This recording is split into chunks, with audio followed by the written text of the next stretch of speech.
He was sort of pioneering. He's an American professor. He's a pioneer in this field of positive psychology. And I remember watching this talk given by him about his work in positive psychology, where he said that he's very humorous. So he sort of starts with a joke, and he says that I was interviewed by CNN. I don't know if it's true, but he was interviewed, but the rest of it is a joke. He said they asked me, Professor, can you tell us about the state of psychology now? That was 20 years ago. But this is CNN, so you have to be very sharp. How brief? We'll give you one word. So he said, okay, what is the state of psychology now, Professor? And he said, good. And he said, cut. No, you have to be a little more detailed than that. You have to explain a little more. How many words do I get? He said, okay, this time we'll give you 2 words. We'll give you 2 words to describe the state of psychology. Right? So, Professor, what is the state of psychology now? And he says, not good. I said, what? Stop, just a minute. You just said good and now you're saying not good. Can you explain a little more? And this time we'll give you 3 words. And they asked the same question. Can you explain what is the state of psychology now? And he said, not good enough. Not good enough. So, good, if you want to ask, and if you want to go a little deeper, it's not good. And so what we have to do now is, it's not good enough, we have to make it good enough. What we meant by good was, psychology has made a lot of progress over the last 100 years. It's become a big field, especially psychiatry. It has expanded and it can treat a lot of diseases, a lot of problems. But not good in what sense? That's interesting for us today. He says that psychology has always been concerned till now about the negative side of the human mind. We've been concerned with the illness, with sickness, with human weaknesses, various phobias and delusions and problems basically. But people are also normal, and people are also sometimes above normal. They can flourish. And psychology somehow has ignored that side. We have not really studied it. He gave a beautiful example connecting it with medicine. Medicine is not just about curing people, but also about helping people lead normal lives, and in certain cases like sports medicine, helping people to perform way beyond normal abilities. So can we have a psychology of human strengths, not just human weaknesses? Can we have a psychology of resilience? Can we have a psychology of happiness? Can we have a psychology of concentration, of flow? So all the areas of human flourishing. That's what he proposed. And in fact, he was the president of it's a very powerful body, the AP, American Psychology Association. And as long as he was the president, he diverted grants and he focused research on this area. So an entire new field took off. What is now called positive psychology is accepted as a very important field of psychology today. Now there are textbooks on it, there are courses on positive psychology. It's well known across not only the United States, but also in Europe and in India. Now some Indian universities are starting courses in positive psychology. Basically, he put it this way. Earlier till now, psychology was concerned with taking people from say -5 to 0. But what about from 0 to +5? How about doing better than we are doing? How about trying to be happier than we are?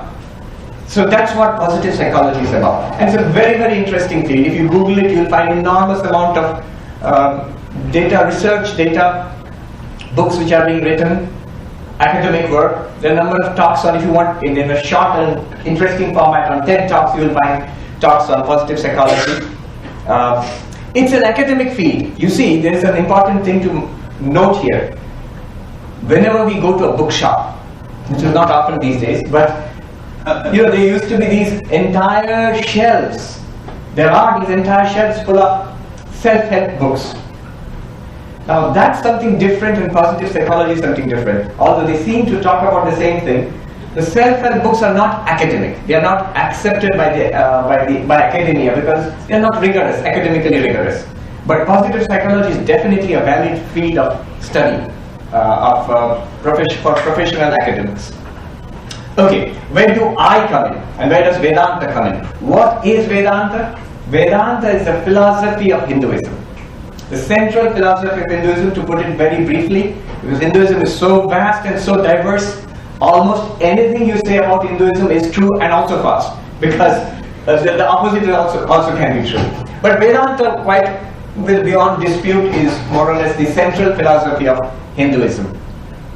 It's the philosophy based on the texts, ancient texts called the Upanishads. Most of us have heard of the Bhagavad Gita, about the Gita. Many people have not heard about the Upanishads, but basically what the Gita is, it's the teachings of the Upanishads in a condensed form, in a more practical form. The original texts are the Upanishads. So Vedanta is a very ancient philosophy. How ancient? One of the major philosophers in this field was Shankaracharya, who was dated to something 1400 years ago. And the Upanishads themselves have been dated to pre-Buddha. So they are 25, 30 centuries ago. We're talking about 3000 or 4000 years before our time. So that's ancient. We'll come back to Vedanta. Let's stay with positive psychology now. When I studied a little bit of positive psychology, the books which are available now, textbooks and all, I was struck by something very interesting. Let me just quickly summarize. Say, for example, his work, Seligman's work. If I want to summarize his work, he's basically worked on happiness. And to put it all together within a few minutes, let's use this word for this letter H for happiness. According to his research, Seligman's work, happiness is a function of certain factors. If I want to be happy, I need to have those in my life. What are those factors? He says, the first thing which occurs to us when we want to be happy is pleasure.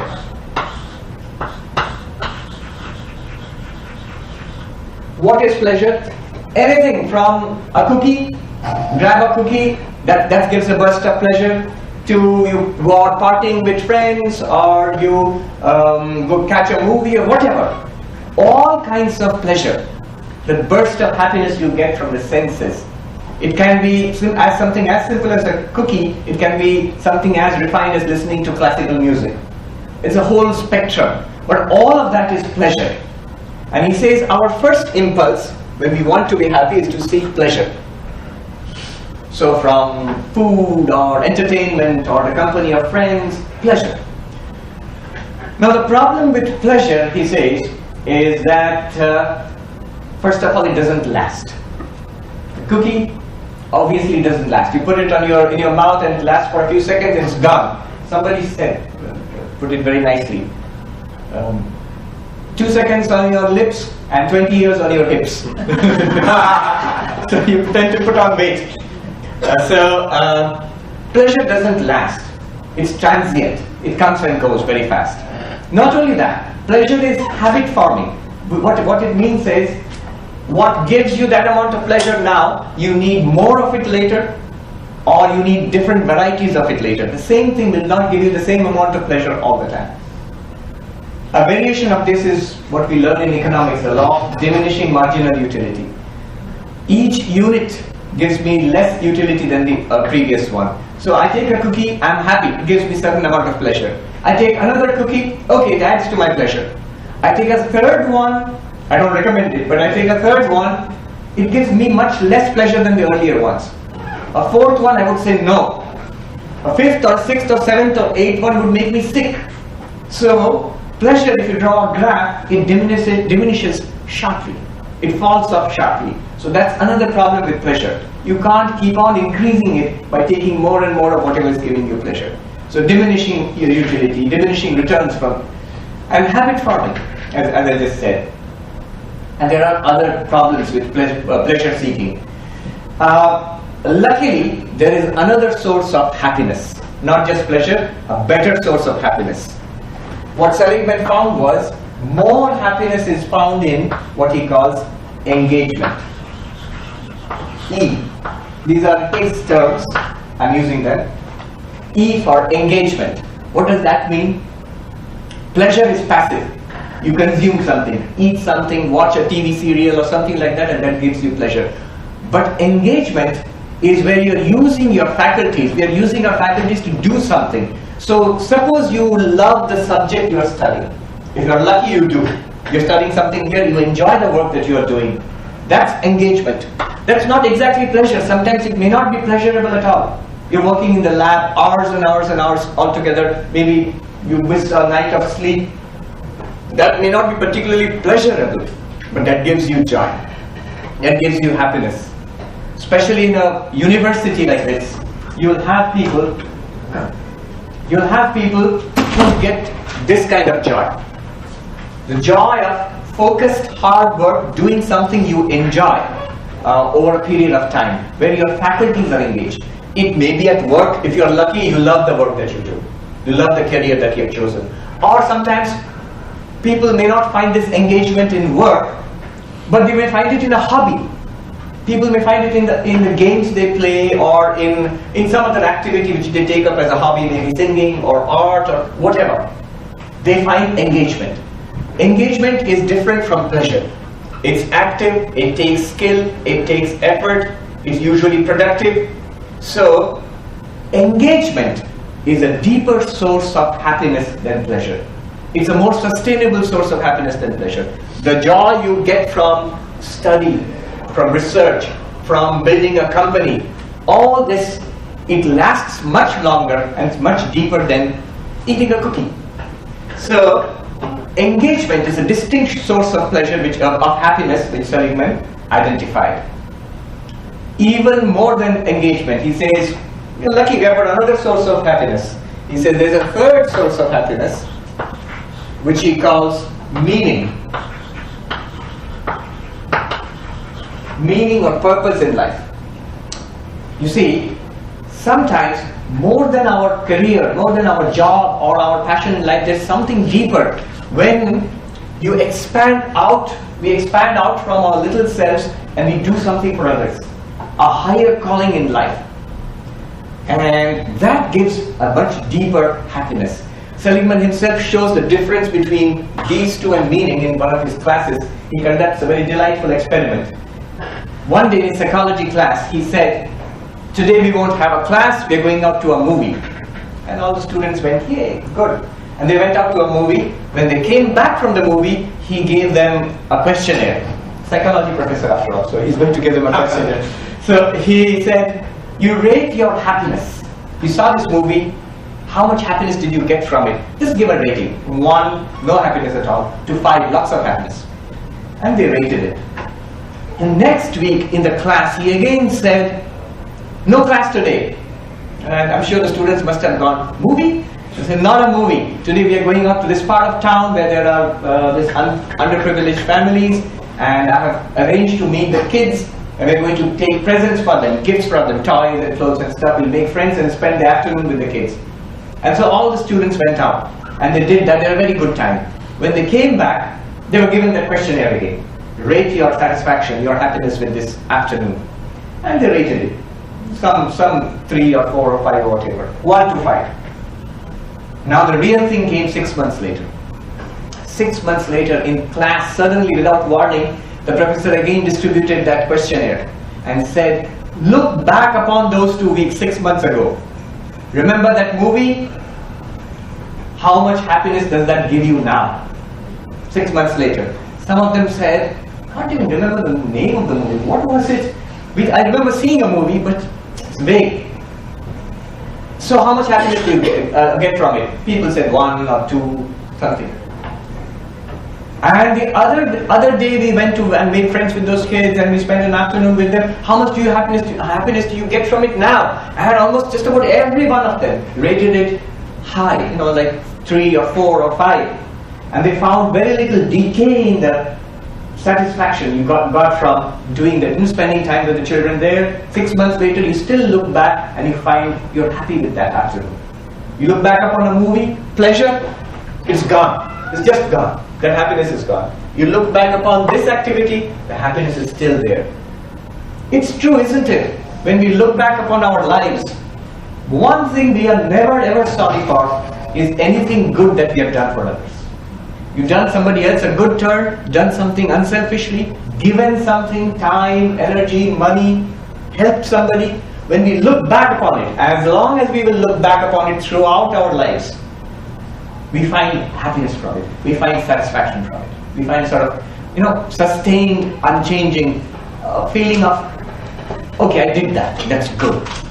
So, meaning in life, Mother Teresa, Mahatma Gandhi, Martin Luther King in this country, and so many such people who gave up pleasure, who gave up engagement, their careers and everything, they gave up just about everything for this. Were they unhappy? No.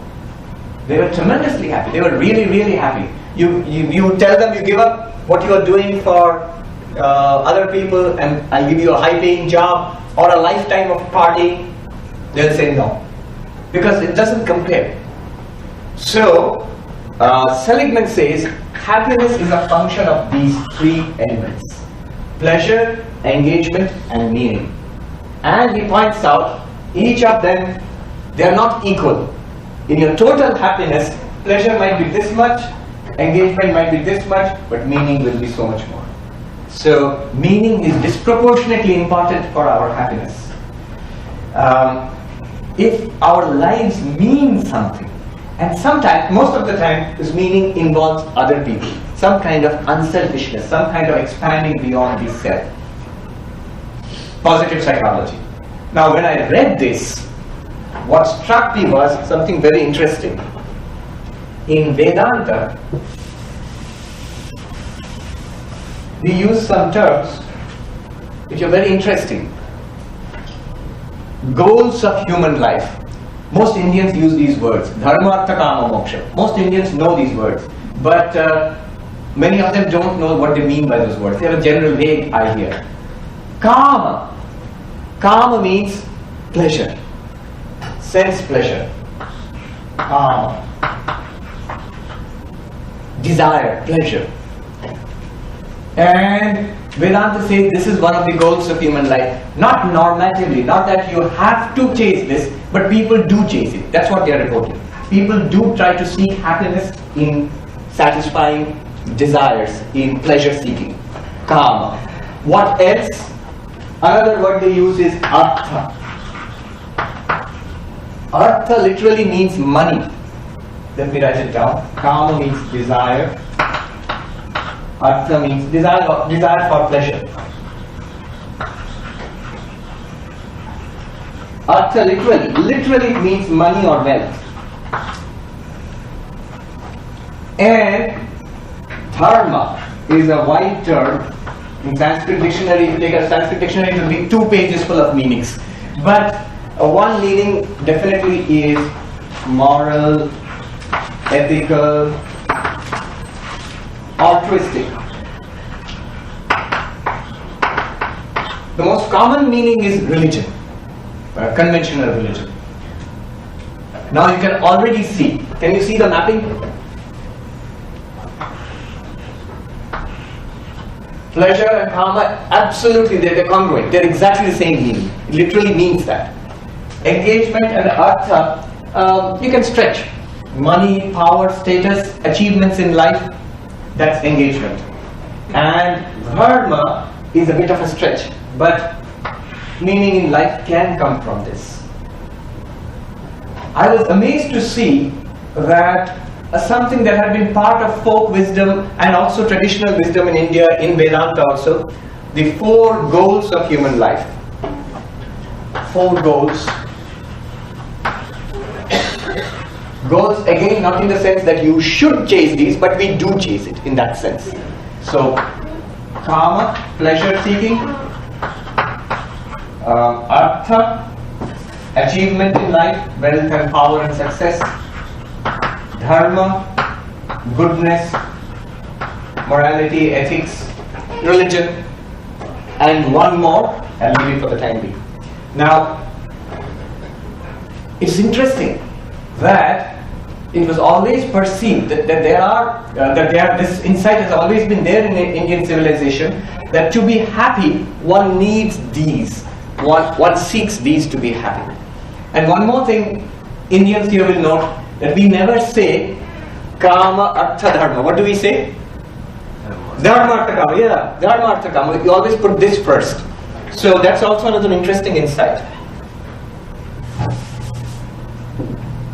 First, it's dharma, moral, ethical, good, and then artha and kama.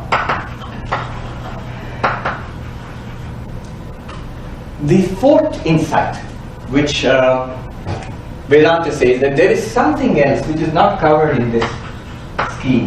We call it moksha or freedom, spiritual freedom.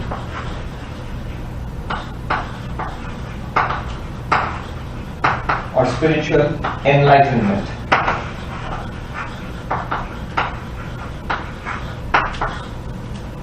They say this is the real goal, ultimate purpose of life. Enlightenment, spiritual enlightenment. And what good would it do? It would actually give you the deepest possible, most fundamental possible happiness. This is something that is open to us in human life.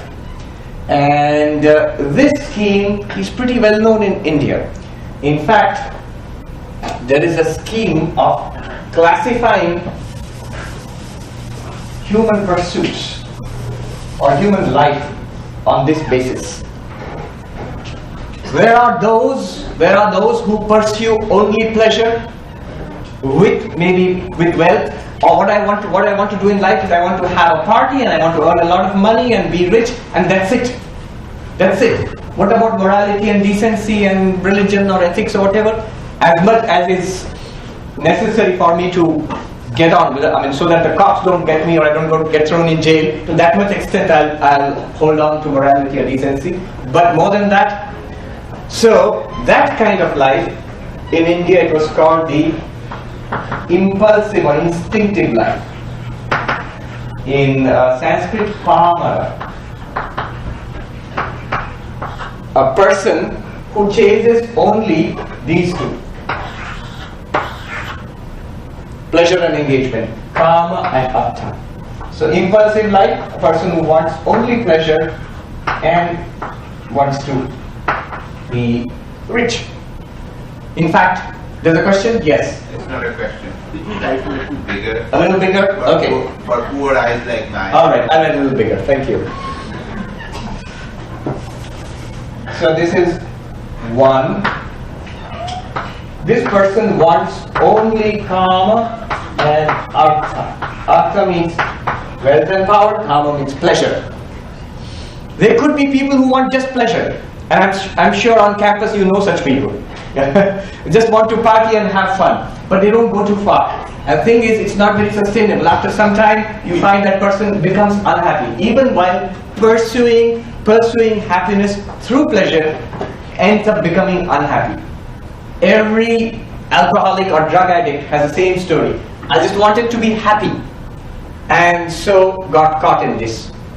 So that's one. That's the basic approach, that a person wants pleasure and wealth or power in life.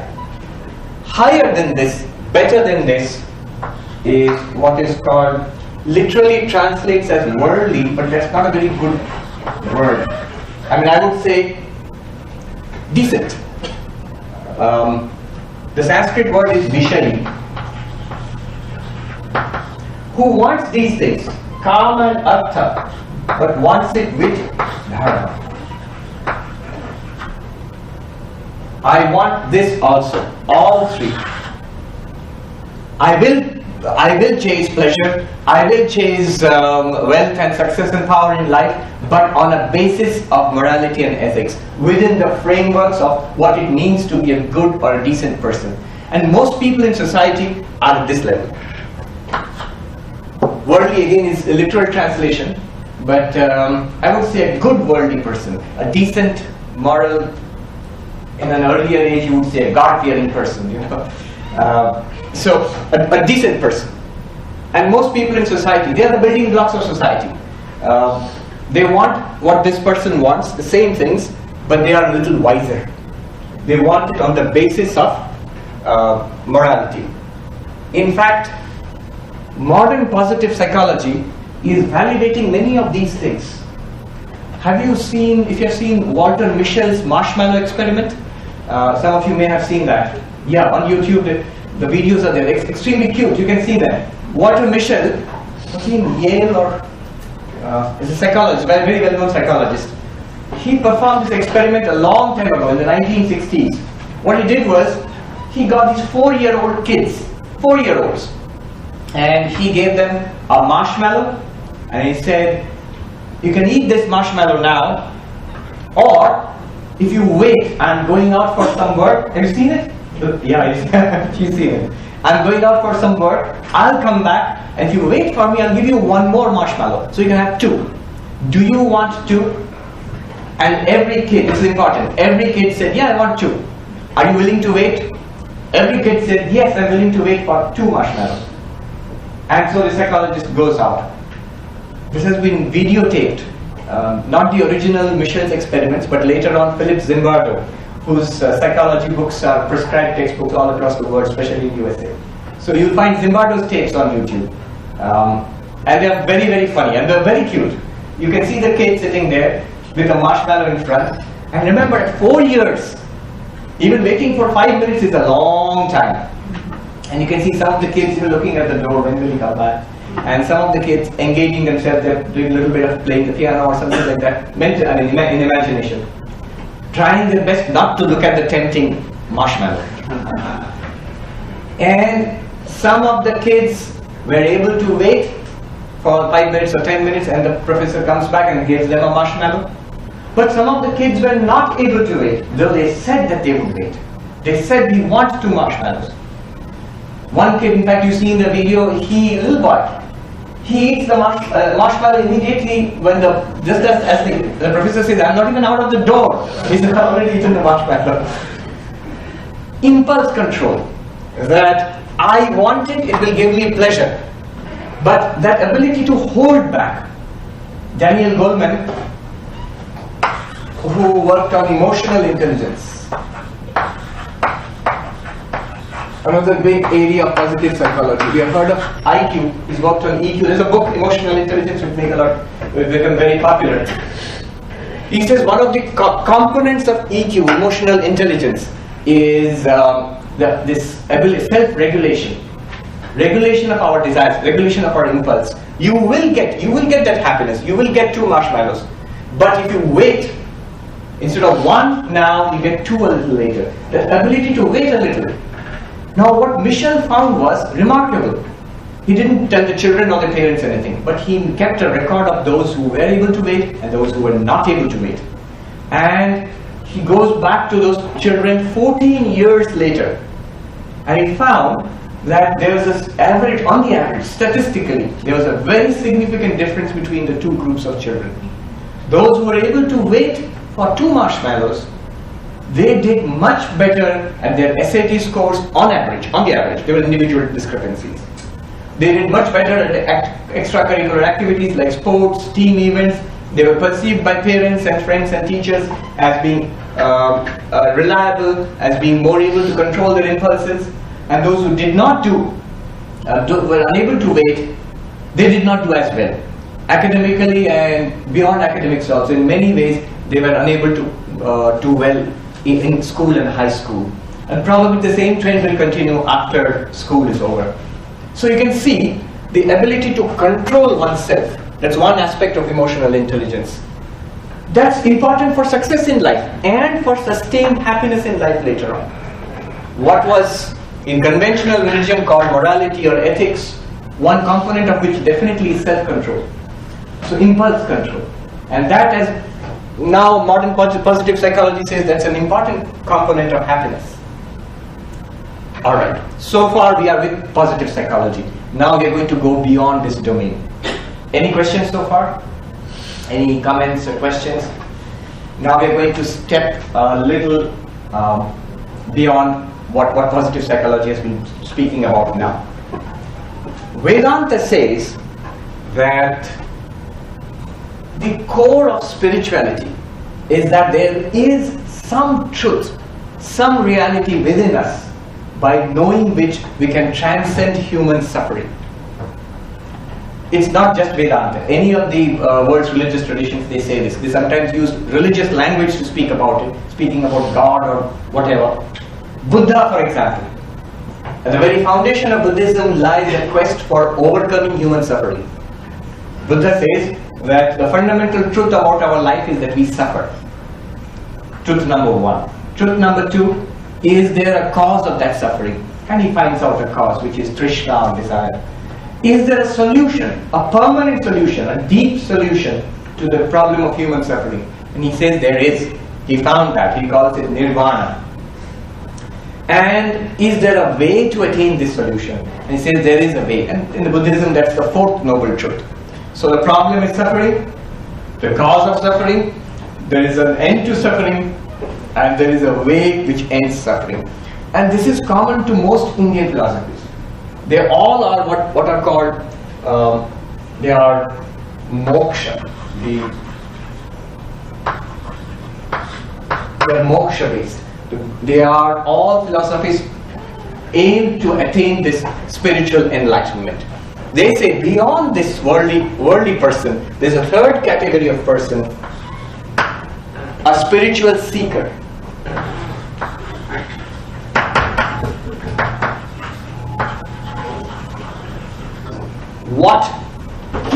What is a spiritual seeker?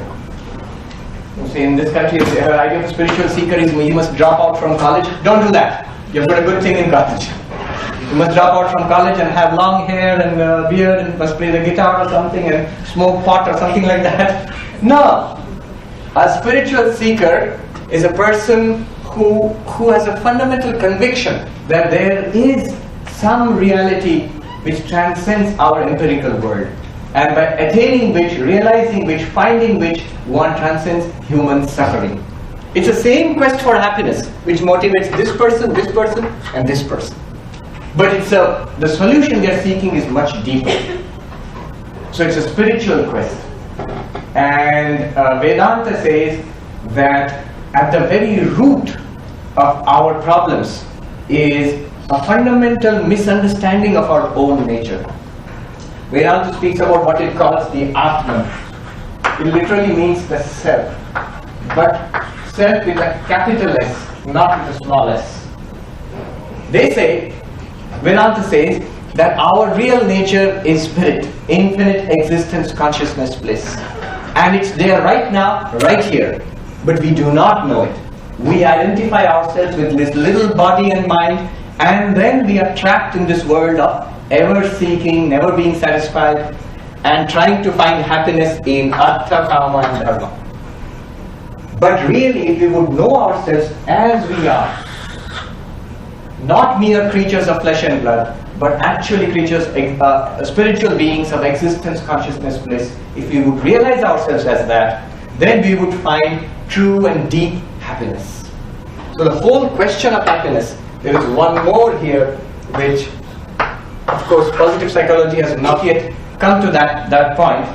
This is what I think Vedanta can help. Not only Vedanta, the ancient spiritual traditions of humanity, whether it's Christianity or Vedanta or Buddhism, all of them are pointing to a certain reality. All of this is true. You can find happiness, certain amount of happiness here. But this person is seeking this happiness. And that's supposed to be deeper even than meaning, this pursuit of altruistic, happiness in altruistic action. Now that spiritual quest in Vedanta has 4 paths. Generally speaking, let me just quickly speak about the 4 paths and then we shall take some questions. This person, he or she is no longer pursuing this. No longer pursuing this, but pursuing this. And the pursuit of this is on 4 paths. The 4 paths are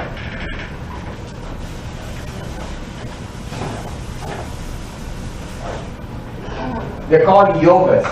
Now you can see how it ties in with our fitness center.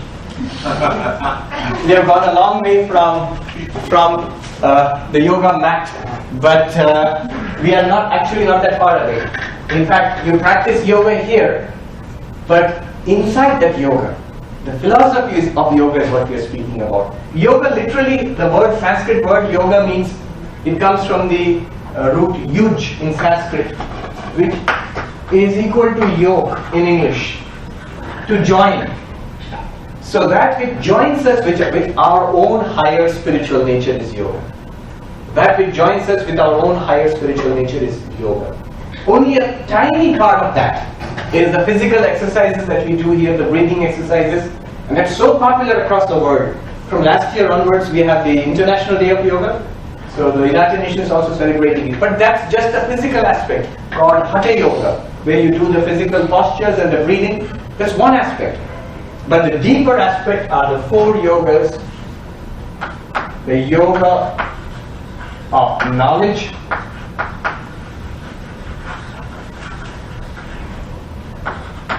yoga of meditation, yoga of love or devotion,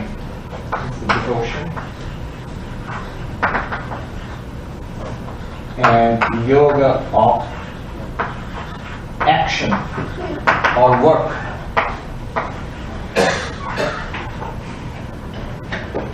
By these paths, and what are these paths? I'll mention in brief, but by these paths, this person seeks to realize the true self, the Atman, beyond the body and mind. And once the promise is, once you find that, you become the 4th category, which is the enlightened.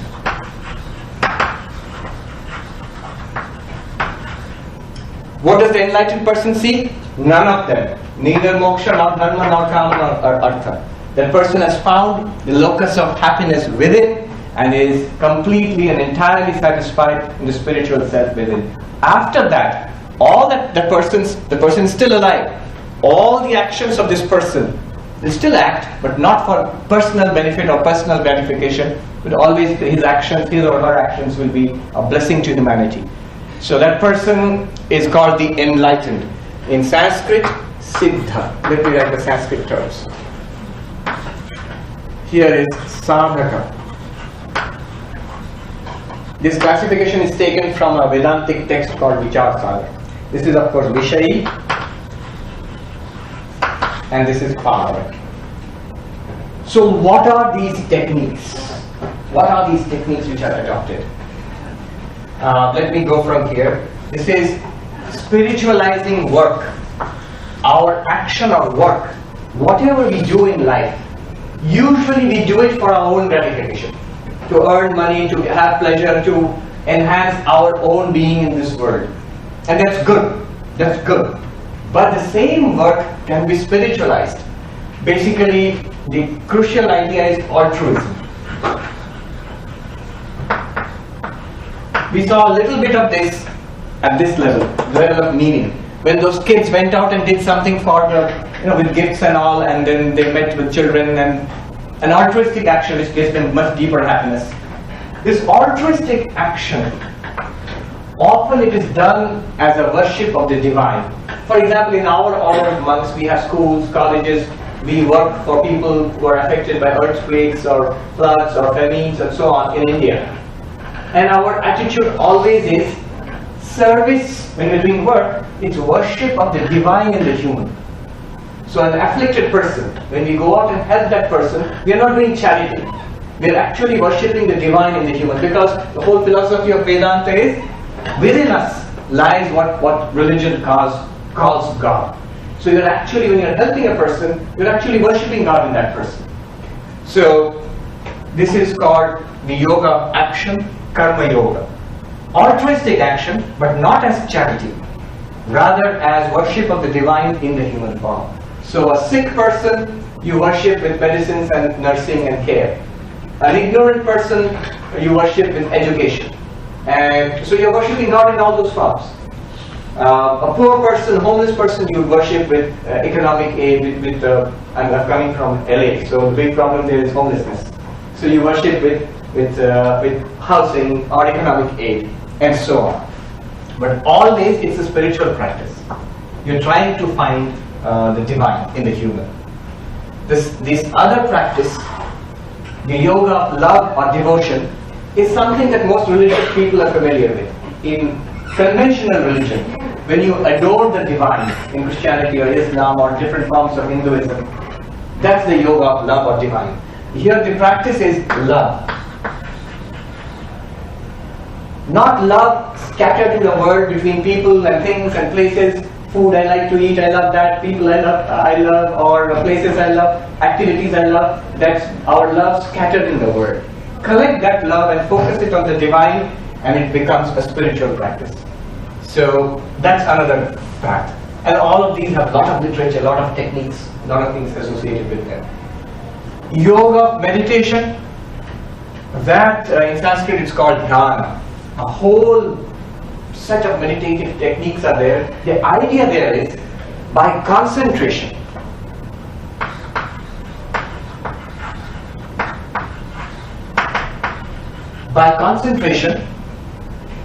one can actually experience the divine.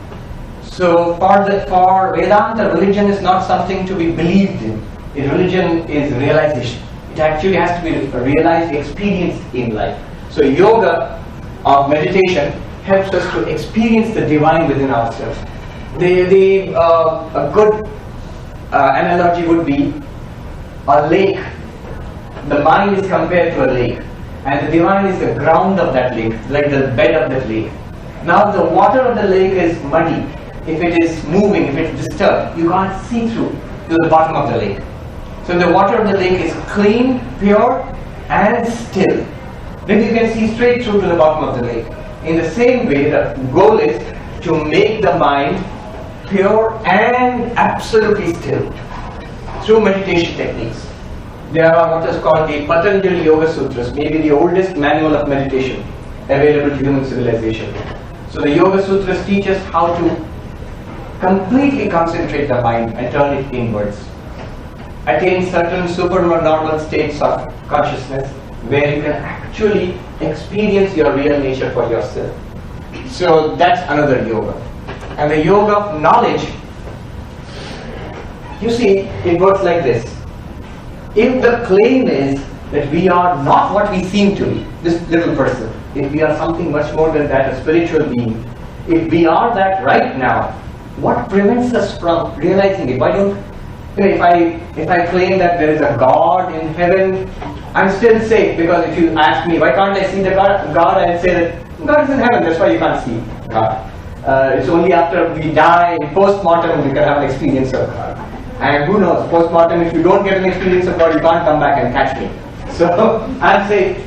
But right, if I claim the divine, the spirit, pure consciousness, whatever, is our real nature right now, then you can ask me legitimately, if that's so, why don't I feel it? Why don't I realize it? Why don't I see it? The answer for that is, they say ignorance. It's right here, but we are missing it. And the solution for ignorance, any kind of ignorance, I don't know engineering, I'm ignorant of engineering, what will help me? Knowledge of engineering. I have to come to a class and attend the professor's lectures and read and think for myself. In the same way, Vedanta says the direct way of attaining enlightenment is knowledge. Knowledge about ourselves. So the Upanishads, they give us directions. They give us procedures. In fact, the very term prakriya in Sanskrit means procedure. You have to follow them, not physically, in your understanding. And that understanding, it will lead you to a direct experience of what they are talking about. So enlightenment is possible through this. It's a purely philosophical inquiry, which you can sit with the teacher and the books and look within. They will just ask you to see within yourself, and you can actually experience that. So that's one more yoga, the yoga of knowledge. In Sanskrit, this is called Jnana Yoga. Jnana Yoga. But your yoga of meditation is called Dhyana Yoga or Raja Yoga. Swami Vivekananda called it Raja Yoga. Yoga of love is called Bhakti Yoga.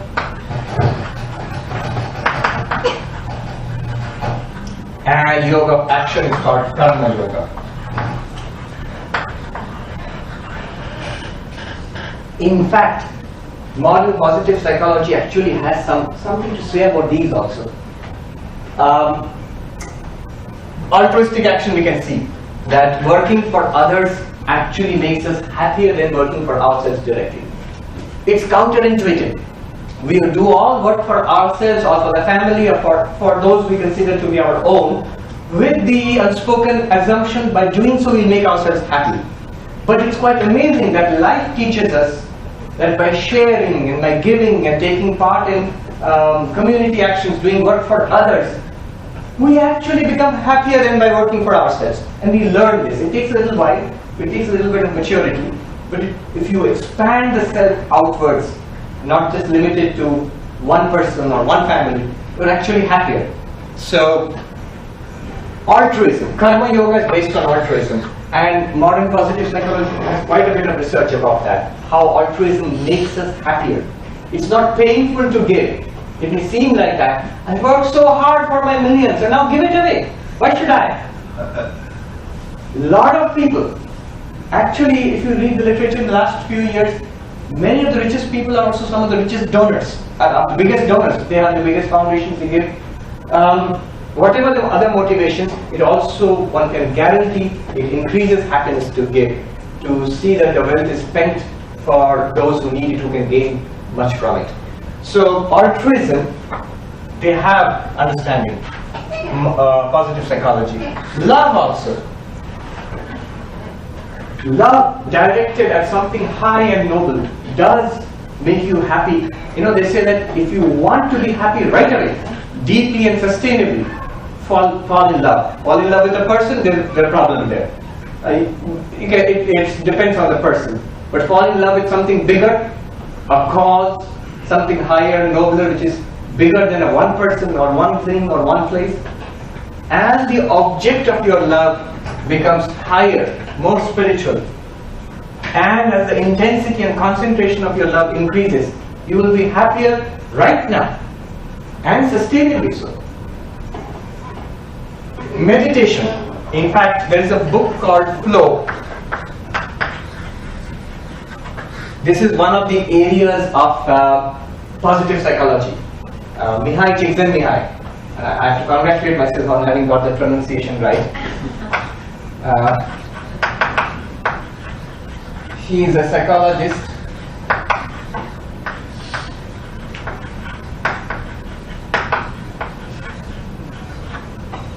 Yeah. I think it is Mihai. So Mihai Csikszentmihalyi, he wrote this book. He's been working in this field for more than 40 years. So if you don't have patience to go through the book, but at least go through his TED talk. He gives the essential understanding of. You worked with him? No, I have. You read the book, yeah. It's a wonderful book. It's a wonderful book. It really shows you the importance of attention, how important attention and concentration is to the quality of our lives, and what exactly happens when you're paying attention or when you're concentrating. See, an institution like this, the CMU, Mihai Csikszentmihalyi would say this is an environment for flow. Many of you who are associated with academics, with research, have you ever experienced when time suddenly passes by and you don't notice? You're so absorbed in your work, in your research, especially in research it happens, because you're seeking something. You are happy, though you're exhausted, but you're pursuing something, you are happy, time goes by, you lose sense of the passage of this is called time dilation, you lose sense of that. Work comes effortlessly, and at the end of it, you feel enriched by it. You feel enriched by it. There are so certain characteristics of flow. He speaks about it. And in this book, why I mentioned it was, in this book, in one of the chapters, he mentions Raja Yoga, Patanjali Yoga Sutra. 2 whole pages he devotes to that. He said, among all the systems I have studied in modern and ancient cultures across the world for attaining flow, how can we get this flow? He says, the most sophisticated technique I came across was in this ancient Indian scripture called the Patanjali Yoga Sutras. The most sophisticated, well-developed system for attaining flow.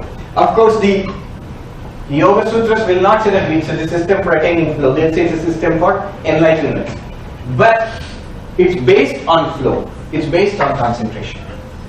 And So these are the things which they have thought about in modern positive psychology. Even the idea of self-knowledge leading to happiness. There are certain areas, for example, CBT, cognitive behavior therapy, where the so-called talk therapies, where a person has a problem, and instead of giving medicines, instead of giving therapy or psychotherapy or psychoanalysis, whatever, the person is treated as they call a client. So you're treated as an intelligent person who is an equal partner in his or her own well-being. And the process is education. The analyst, the therapist helps or educates the person to learn about his or her problems and come to a cognitive understanding. Not subconscious something, not medicine giving a pill. So using the reasoning faculty can we come to an understanding of my problems and what my way out of suffering. So in some way, I was invited to a very interesting audience in Calcutta last year. A group of practicing psychiatrists. They have a closed door meeting once in a month where they discuss their cases and especially new knowledge. And sometimes they invite speakers from other fields. And I was invited to speak about the path of knowledge. How can we develop, so this is still in the annual, it's not yet out, I think there will be papers and stuff published later on. But how can we develop protocols? How can we actually develop procedures using this to enhance CBT, cognitive behavior therapy, especially cognitive therapy? Already mindfulness is being applied. There are applications of mindfulness to CBT. Can we use Jnana Yoga, the path of philosophical inquiry, for persons who get to deal with their problems? And there are techniques which they found very exciting. But it was a very interesting audience, one of the toughest audiences I've faced. You guys are very good compared to that audience. So, right now, are there any questions? I think we have run out of time also. Yes, question there. So I'm curious, is there any teaching about why certain individuals only seek pleasure and so is there any reason why certain individuals only seek pleasure and engagement rather than being a spiritual seeker? Are there any teachings about that? Yes. If you just originally pursued pleasure and engagement, is there a path to then seeking spiritual goals as well? Yes. What the Vedantists would say is a good question. So, why would some people or many people stay at this level and not go up? The answer given is in terms of maturity. All of us are seeking happiness. It's only when we find that this is not good enough that we move from this to this. When through suffering, maybe it might be my own suffering, or by seeing the suffering of others, I understand this path is not good enough and is full of dangers. I go to the next higher level. That there is something to conventional religion, there is something to moral, ethical, decent life, So most grown-up, well-adjusted people, they develop their own sense of values. That there's certain floor below which I shall not descend. I'll be unhappy if I know I've gone below that. Somebody said this, you keep speaking about ethical laws or moral laws, but how are they laws? A student asked me, if I break the law of gravity, you cannot break the law of gravity. You die if you try to do that. Even a legal thing in law, if you break it, the cops will get you. But there are often, you say law of honesty. You can break it, you can tell a lie. Well, the beautiful answer to that is, you cannot break these laws. You can only break yourself against these laws. So people understand after some time by leading this kind of life and becoming unhappier and unhappier.